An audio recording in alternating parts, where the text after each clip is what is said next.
1:10 p.m., rain starts falling in parts of the city. A drainage pump at Pump Station 7 in City Park kicks on, pushing water up the Orleans Avenue Canal and into the lake.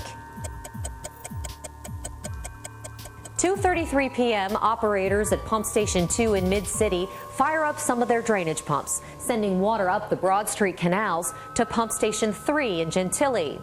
5 minutes later, at 2:38 p.m., the first sign that Pump Station 3 is having problems powering its pumps.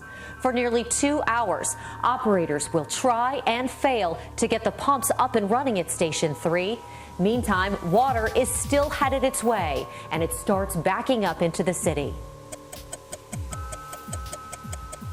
3:01 p.m., a similar problem at Pump Station 7 in City Park. Its one working drainage pump virtually cuts off. Meantime, Pump Station 2 in Mid-City is continuing to send water its way and to Pump Station 3 in Gentilly, both of which are limping along, trying to get the water out. City of New Orleans 911, what's the address of the emergency? Oh, it's totally flooded, so like blocked. I mean, it's bad. I've never seen it get this high. A minute later at 3:41, the power plant reports high suction, high water at Station 12 in Lakeview. They send power, but no one is there to turn on the pumps. At 3:48, problems with power equipment take out a pump at Stations 1, 2, 3, 4, and 6. 4:02 p.m., the National Weather Service issues a flash flood warning. And those two pumps at Pump Station 3 in Gentilly have problems powering up again, 2 hours after they first showed signs of trouble. So operators at Pump Station 3 turn on two other pumps, instead sending water up the London Avenue Canal and into the lake.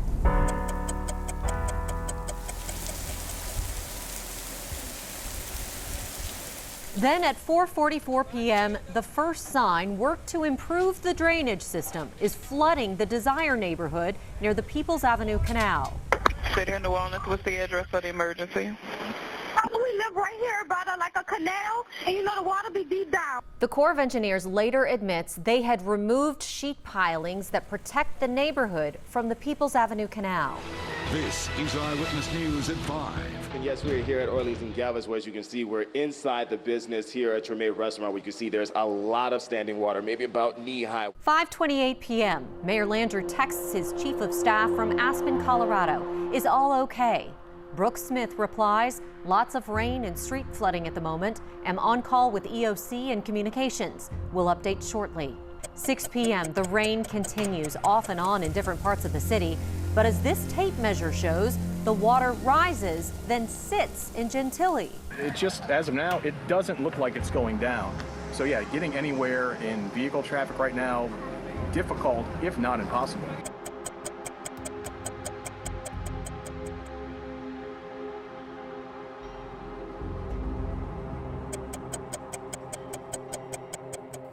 The park across the street is a total lake coming into the yard. And we're 2 blocks from a pumping station. So if we're 2 blocks from a pumping station and something like this is occurring, it raises much greater questions. No, so there are no reported problems with the pumping stations, no power interruptions to the pumping stations or to sewage and water board facilities. 6:30 p.m., Cedric Grant calls in to WWL-TV's newscast. We're now seeing what I believe to be the effects of climate change coming on us, where we have these continuing inundations that we all have to just adjust ourselves to how we deal with now. 7:34 p.m., Cedric Grant emails a staffer.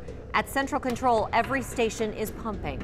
But at 7:50 p.m., Lakeview is flooded. Water has been sitting in people's homes and businesses for nearly 2 hours. A pump station operator finally arrives at Station 12 in Lakeview. When he asks Central Control to power up the pumps, they say no. We are dealing with 8 to 10 inches of rain in 3 hours. It is not going to be able to pump that. 8:49 p.m., Pump Station 12 is finally turned on, only to lose power a half an hour later. It's the same problem that Pump Station 12 had with power on July 22nd. As far as Saturday and the power problems, we had power problems since the 22nd. Problems never addressed. Records show no work order was ever submitted to fix it. The storage capacity of the system and the operational capacity of the system is, we're operating everything full out. Lakeview and parts of Mid-City are still flooded. Mayor Landrieu's chief of staff texts him, "We think you should take the 8:15 flight via Denver back to MSY tomorrow, planning an afternoon press avail." But Landrieu stays in Aspen. 9:48 a.m. Sunday, Landrieu texts his chief of staff from Aspen. "How are we doing?" Brooke Smith replies, "We are doing well." We don't have any information right now that suggests that anything was not working as planned. Telling New Orleanians who are wet and underwater that because of climate change, this is a new normal for the city of New Orleans is completely unacceptable. 10:48 a.m. Sewerage and Water Board employee texts Cedric Grant, "How are you holding up?" He replies, "Not well."